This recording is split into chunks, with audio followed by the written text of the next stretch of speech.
Salut à toi, je reviens aujourd'hui avec cette parole. Ne reste pas devant le temple, mais entre dans le temple. Ne sois pas spectateur, mais deviens acteur dans le royaume de Dieu.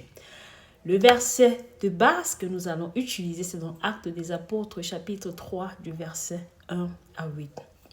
On voit un handicapé qui est transporté chaque jour. Il est transporté et jusqu'à devant le temple aux heures de prière, pendant que les autres entrent pour adorer et pour communier dans la présence du Seigneur. Lui, il reste à l'entrée du temple.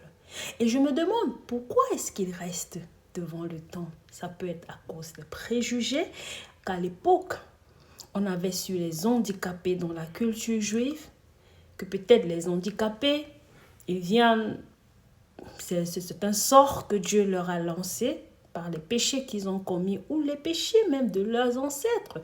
Pourquoi est-ce que je dis ça? Quand je lis dans Jean chapitre 9, verset, je crois, 1 à 2, on voit les disciples qui voient un handicapé passer. Il est aveugle. Et il se pose la question, est-ce que c'est lui qui a péché ou bien est-ce que ce sont ses ancêtres qui ont péché? Et que le sort, ce mauvais sort du fait qu'il soit aveugle a été jeté sur lui. Donc, quand je lis cela, je me rends compte que à l'époque, quand tu étais handicapé, peut-être tu pouvais être aveugle ou bien handicapé, tu ne pouvais pas marcher. Comme cet aveugle, sûrement il y avait des préjugés en fait. Et c'est ça peut-être qui empêchait à cet handicapé-là d'entrer dans le temple, de pouvoir vraiment rencontrer le Seigneur, de pouvoir adorer le Seigneur avec les autres. Mais je veux te dire une chose. Jésus est venu briser tous ces préjugés-là. Aujourd'hui, de nos jours, nous vivons encore cela. D'une façon ou d'une autre. Il y a des gens qui ne veulent plus aller à l'église. Pourquoi ils ne veulent plus adorer avec les autres? À cause des préjugés que les gens ont sur eux. Peut-être sur leur façon de se vêtir. Peut-être sur le fait que oui, ils partent à l'église. Mais d'un autre côté, ils mènent encore leur vie.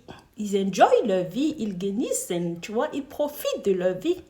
Et les chrétiens, je vais dire comme ça, ont des préjugés sur eux.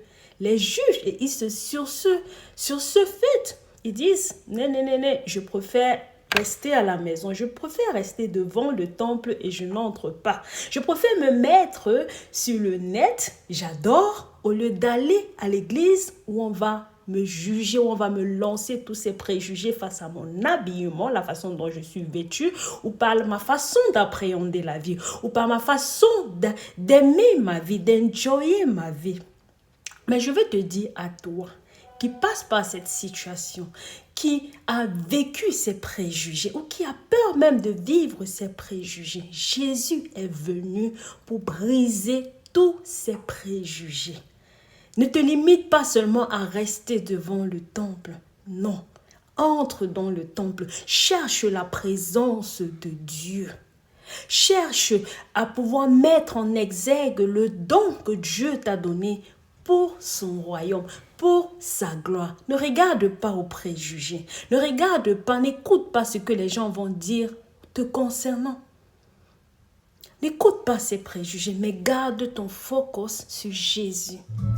Il a besoin de ton cœur. Il a besoin de ton cœur. Ton cœur lui est précieux. Ton cœur est précieux à ses yeux. C'est ton cœur qu'il veut. Même si tu es prostitué, même si tu mènes une double vie, même si c'est que tu as donné ta vie à Jésus depuis peut-être 5 ans et que tu te rends compte que tu vis encore dans l'impureté. Ne reste plus devant le temple, mais entre dans le temple. Cherche la rencontre avec Jésus. C'est Jésus qui transforme. C'est cette rencontre avec Jésus qui transforme. C'est cette rencontre avec Jésus qui édifie. Ne reste pas devant le temple comme cet aveugle, mais toi, entre dans le temple. Ne te contemple plus à être spectateur, mais deviens acteur dans le royaume de Dieu en rencontrant Jésus. C'est Jésus qui transforme. Ton regard doit être figé sur Jésus. Sur ce point, je m'arrête d'abord sur ce premier point. Que Dieu te bénisse.